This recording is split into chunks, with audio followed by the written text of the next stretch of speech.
اعوذ باللہ من الشیطان الرجیم بسم اللہ الرحمن الرحیم السلام علیکم ورحمۃ اللہ وبرکاتہ۔ پاکستان میں اس وقت جو ہے وہ عجیب و غریب قسم کی دھما چوکڑی مچی ہوئی ہے۔ پاؤڈر والے خط جو تھے جو کہ مختلف جگہوں سے آ رہے تھے، لاہور ہائی کورٹ کو بھی موصول ہوئے ہیں، اسلام آباد ہائی کورٹ کو بھی موصول ہوئے ہیں، سپریم کورٹ کو بھی موصول ہوئے ہیں، اور اب تو پنجاب کی وزیر اعلیٰ مریم نواز شریف صاحبہ کو بھی ایسا خط اور ایسا لفافہ ملا ہے جس کے اندر پاؤڈر لگا ہوا ہے۔ تاہم میں مریم نواز شریف کا ایک کارنامہ سنانے سے پہلے حیرت کی بات یہ ہے کہ یہ خطوط جو ہے نہ پشاور ہائی کورٹ کو ملے ہیں اور نہ وزیر اعلیٰ KPK کو ملے ہیں۔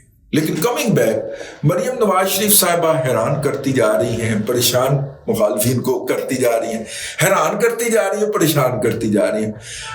روزانہ وہ 7-8 بڑے ڈیسیژن کرتی ہیں اور اس کو سوشل میڈیا کے اوپر یا مین سٹریم میڈیا کے اوپر، اب تو دونوں تقریباً برابر ہی ہو گئے، ایک ہی طرح کا کانٹینٹ دونوں پہ ہوتا ہے، تو مین سٹریم میڈیا کے اوپر اور سوشل میڈیا کے اوپر اس کو نہ زیر بحث لایا جاتا ہے، نہ ڈسکشن کروائی جاتی ہے اس کے اوپر، اور ہو پاتی ہے کیونکہ وہ پازیٹیو کام ہوتے ہیں۔ یہاں پہ نیگیٹیوٹی ملتی ہے، سیاپا فروشی بکتی ہے، یہاں پہ نیگیٹیوٹی بکتی ہے، منفیت بکتی ہے۔ کسی کے بارے میں جتنی منفیت پھیلا سکتے ہیں پھیلائیں، کسی کا جتنا ماتم کر سکتے ہیں کریں، وہ بکے گا۔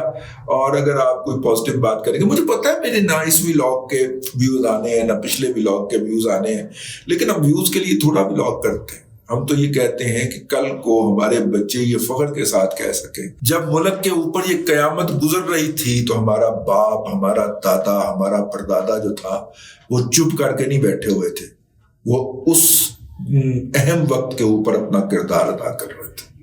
جس طرح ہم خوش ہوتے ہیں نا کہ ہمیں پاکستان کی جو تحریک چلی تھی، ہمارے بزرگوں نے اس کے اندر حصہ لیا تھا، ہمارے فلاں بزرگ نے فلاں جیل کاٹی تھی، ہمارے فلاں بزرگ جو تھے وہ کالا بانی بھیجے گئے تھے۔ ہم اس بات کا ہم اس بات سے حظ اٹھاتے ہیں، ہم اس بات کے اوپر فخر کرتے ہیں۔ بعین ہی ہماری اولادیں بھی تو کسی بات کے اوپر فخر کر سکیں آگے سے۔ اس کا مقصد یہی ہوتا ہے، ٹھیک ہے؟ کوئی ڈالر کمانا نہیں ہوتا ہے جڑے تسی 15-16 ہزار ویوز دیندے ہوئے تو کتنے کے ڈالر کمائے جا سکتے ہیں؟ وہ تو ڈالر تو آتے ہیں نا 15-16 لاکھ والوں کے، وہ آپ دیکھتے ہیں جا کے ان کے، اور بہت سارے لوگ دیکھتے ہیں، ان کا نشہ ہے، ان کی ایڈکشن ہے، اور کہیں ساڈا بھی نشہ لگا ہے، ٹھیک ہے؟ لیکن یہ جو دن بہ دن ویوز آپ کم کرتے جا رہے ہیں نا، مجھے دیکھنا کم کرتے جا رہے ہیں، یہ کو تھوڑا سا خیال کریں، ٹھیک ہے؟ لیکن coming back, Maryam Bibi نے جناب ایک قانون پاس کرنے کا ارادہ کیا، اور وہ قانون جو ہے وہ بالکل پائنو والا ہے۔ کیڑا بلا؟ وہ برطانیہ والا، جو برطانیہ میں نہیں ہے، حد کے عزت کا قانون۔ آپ کسی کے خلاف بے بنیاد ناجائز بات کر کے جائیں گے کہاں؟ آپ کی نسلیں اڑ جاتی ہیں وہاں پہ، گھر سامان پانڈے ٹنڈے سب کچھ بک جاتا ہے۔ ARY نو 2 دفعہ جرمانہ ہویا تو انہوں نے دوسری دفعہ پابندی لگا دی تھی کہ ARY نام کا کوئی چینل برطانیہ میں آن ایئر نہیں ہوگا۔ ہوں ایتھوں خبراں بنا کے ARY والیاں اور وچ چونڈے نہیں ہیں کہ کوئی ایسی خبر نہ چلی جائے، چوڑ کے کسی اور نام کے اوپر نہ وہاں پہ آن ایئر کرتے ہیں۔ کون سا پاکستان کا چینل ہے جس کو جرمانہ نہیں ہوا؟ جیو سمیت سما کو جرمانہ ہوا، سما نے بندہ ہی فارغ کر دیتا جسے کومنٹ دی وجہ جرمانہ ہے، لیکن جرمانہ تو دینا پڑا۔ اچھا، جرمانہ بھی یہ ویسے ہوا، مطلب وہاں پہ عدالت جو ہے وہ فائنل کرنے سے پہلے، حتمی فیصلہ کرنے سے پہلے کہتی ہے کہ آپ مدعی کے ساتھ بیٹھ کے نا کوئی سیٹنگ کر لیں، ٹھیک ہے، کوئی طے کر لیں، اس کو راضی کر لیں۔ تو بیشتر چینل نے مدعیوں کو راضی کیا ہے۔ ARY کو یہ اعزاز حاصل ہے کہ اس نے باقاعدہ کہا کہ نہیں، ہم میرٹ پہ فیصلہ لیں گے۔ میرٹ پہ تن کے بند کیتا، انہوں نے چینل بھی بند کرتا، کمپنی بھی ضبط کر لی، اور اینا فائن بھی دے دیو ادھر، اور پابندی لا دی تھی کہ ARY کے نام سے کوئی چینل نہیں چلے گا۔ 92 ٹی وی بھی بڑا اچھل کے فیض حمید کے کہنے کے اوپر، ملک ریاض کی فنانسی کے اوپر گالم گلوچ کرتا تھا، انہوں بھی 2 مقدمے ٹھکے نے۔ GNN نو بھی ٹھکیا یہ پائن، کام بچیا کوئی نہیں ہے، سما کو بھی ٹھکا ہے، اس کو بھی بہت اچھل کے نا اس وقت تبدیلی آئی ہوئی تھی تو اس نے بھی کیا۔ اور مطلب کہ گنتے جائیں یہاں پہ، اس گنتی میں سارے ہی ہیں۔ اب وہی قوانین پاکستان کے اندر لاگو ہونے جا رہے ہیں اور ان کے لیے خصوصی عدالتیں بننے جا رہی ہیں، اور ان خصوصی عدالتوں کے اندر 90 سے لے کے 180 دن تک فیصلہ بھی ہو جایا کرے گا، اور اس کے اندر کمپنسیشن کا بھی وہی لاء آ رہا ہے۔ برطانیہ کے اندر کئی اخبارات، کئی میگزین، کئی ٹی وی چینل ایک خبر غلط دینے کے نتیجے کے اندر بند ہو گئے۔ میں سوچ رہا ہوں اتنے سونے کے سمگلر نہ کام کی میں چلے گا یار، کی خیال ہے؟ سونے کے سمگلر تو جس کو چاہیں، جس کی چاہیں تبھی اتار دیتے ہیں، ٹھیک ہے، اور خود وہ کے جرائم کے اندر نامزد ہوتے ہیں، کوئی ان کا کچھ نہیں بگاڑ سکتا کیونکہ ان کے پاس ٹی وی چینل ہوتا ہے۔ تو ان کا کیا بنے گا؟ خیر ٹھیک ہے، انہوں تو بھی عذاب آئے گا، ساڑھے تو بھی عذاب آئے گا۔ دیکھیں نا، آج میں نے یوتھیا کا لفظ استعمال نہیں کیا، آئندہ نہیں کروں گا۔ اپنے آپ کو سکھانا بھی تو پڑے گا نا کہ یار سارے آپ ان کے لیول پہ اترنے کے لیے اور ان کی باتیں، ان کے بارے میں لوگوں کو بات کرنے کے لیے انہی کے ڈکشن استعمال کریں گے نا۔ تو ہماری زبان بھی بہت گندی کر دی انہوں نے، ہم بھی اب ان کے مقابلے میں اتر کے بکواس کرنے کی کوشش کرتے ہیں کہ جیسے جس لیول کی بکواس وہ کر رہے ہیں۔ اگرچہ کچھ احباب کا خیال تھا کہ نہیں ہے آپ اپنے ساتھ زیادتی کر رہے ہیں، یعنی ساری عمر کی سیکھی ہوئی تہذیب اور تمیز جو ہے وہ آپ صرف ان سے مقابلے کے لیے بھلا دیں، یہ کوئی مناسب بات نہیں ہے۔ ویسے بھی آف اینڈ آن احباب جو ہیں اس طرف توجہ دلاتے رہتے ہیں۔ تو آج میں نے طے کیا ہوا تھا کہ میں نے کوئی ایسا لفظ نہیں بولنا جو کہ میرے دوست احباب جو کہ اس طرح کی سوچ رکھتے ہیں ان کی دل آزاری کا باعث بنے۔ یہ میں نے ایک دفعہ جو بولا وہ بھی آپ کو بتانے کے لیے بولا۔ تو خیر جناب، وہ قانون بننے جا رہا ہے، اگر وہ بن گیا تو فی الحال تو پنجاب میں بن رہا ہے، لیکن وفاق بھی یہی کرنے جا رہا ہے، اور ظاہر ہے جب وفاق میں اور پنجاب میں بن گیا تو پھر سندھ تو ڈیفینیٹلی کرے گا، اور کیونکہ انہیں بھی بہت گالیاں پڑتی ہیں، اور بلوچستان میں تو پیپلز پارٹی کی حکومت ہوگی، وہاں پہ بھی ہو جائے گا، تو پھر کے پی کے ہی رہ جائے گا۔ کے پی کے ویسے ہی پی ٹی آئی کے لوگ کہتے ہیں کہ ہم نے الگ کر لینا اور افغانستان کے ساتھ مل جائے۔ میرے منہ میں خاک یار، کس طرح کی احمقوں کی جنت میں رہتے ہیں یار۔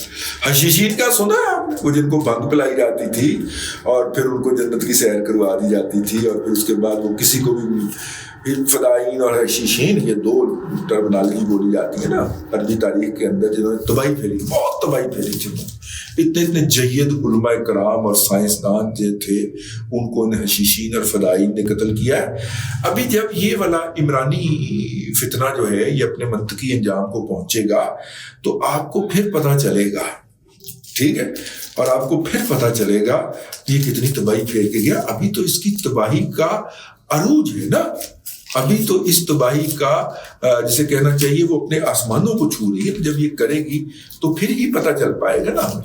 تو خیر یہ بات ہے، لیکن دیکھیے اس میں جو بات اہم ہے نا وہ اس ایشو کو ہینڈل کرنے والوں کی بات ہے۔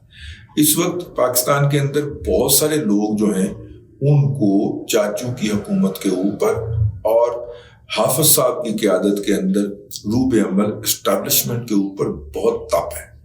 اچھا، یہ تپ جو ہے وہ انہیں عمران خان کی محبت کے اندر بالکل بھی نہیں ہے۔ ان میں سے بیشتر لوگ عمران خان کے وکٹم رہے ہیں۔ ان کا خیال یہ ہے کہ عمران احمد خان نیازی کے ساتھ میرٹ کے اوپر اور صحیح اسٹریٹجی سے نہیں نپٹا جا رہا، اس لیے وہ چاچو کے خلاف بھی گالم گلوچ کرتے ہیں اور اسٹیبلشمنٹ کے خلاف بھی کرتے ہیں۔ وہ کہتے ہیں کہ ان کو صحیح طرح سے چوٹ لگائے، ورنہ ان کا خیال ہے کہ جب بغاوت ایک ناکام ہو جائے اور اس بغاوت کو اس طرح نہ کچلا جائے جس طرح تنمن سکوائر کے اندر دھرنا دے کے لیٹے ہوئے طلباء کے اوپر سے چینی حکومت نے ٹینک گزار دیے تھے، اگر اس طرح ان سے نہ نپٹا جائے تو وہ بغاوت پھر اتنی اسٹرانگ ہو کے آتی ہے کہ وہ آئندہ کئی دہائیوں تک اس ملک کی قسمت کا بیڑا غرق کر دیتی۔ پہلی اور دوسری جنگ عظیم کے اندر ہٹلر کی قیادت میں جرمنی نے جو حرکت کی تھی اس کے نتیجے کے اندر جرمن قوم میں جو ڈیموگرافیکلی تبدیلی آئی تھی،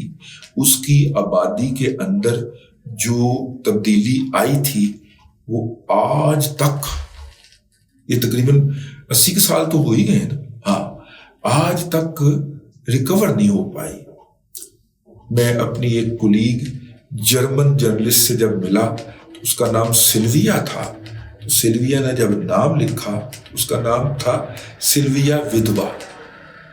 اب ودوا تو ہندی میں بیوہ ہو گئے تھے. تو میں نے اس سے پوچھا کہ یہ تم نے نام کے ساتھ کیوں لگایا ہوا ہے؟ تو اس نے کہا کہ انڈیا سے ایک لڑکا آیا تھا اور میں نے اپنی جوانی میں اس سے شادی کی تھی. وہ جو تھا وہ 3 سال کے بعد یہاں سے بھاگ گیا. تو میں نے اس نے مجھے یہ نام دیا جاتے ہوئے. ٹھیک ہے, تو میں نے یہ اپنے نام کے ساتھ جوڑ لیا. پھر اس طرح کی نسلیں آ جاتی ہیں وجود کے اندر. یہ جو ہے بغاوت جو تھی ناکام ہوئی.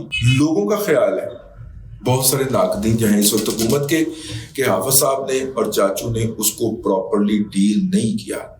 تو اس مافیا نے جس طرح عدلیہ کے اندر اپنے ایجنٹ متعین کر رکھے تھے, پی ٹی آئی کی پارٹی کی عہدیدار اور کی عہدیدار جس طرح جج بنائے گئے اور بنائی گئیں, ان کی موجودگی کے اندر تو اس ملک کے اندر بہتری کا کوئی امکان نہیں ہو سکتا. آپ میکرو لیول کے اوپر بہتری کر دیجئے, آپ مائکرو لیول کے اوپر بہتری کر دیجئے, لیکن میڈیا کے اندر جو لوگ پالتو بٹھائے ہوئے ہیں وہ عوام کو دن رات یہ یقین دلانے میں لگے ہوتے ہیں نمبر 1 عوام کے لیے کچھ نہیں ہو رہا, اور نمبر 2 حکومت گئی کہ گئی. اور اس طرح سے کوئی حکومت, کوئی معاشرہ, کوئی ریاست نہیں چل سکتی.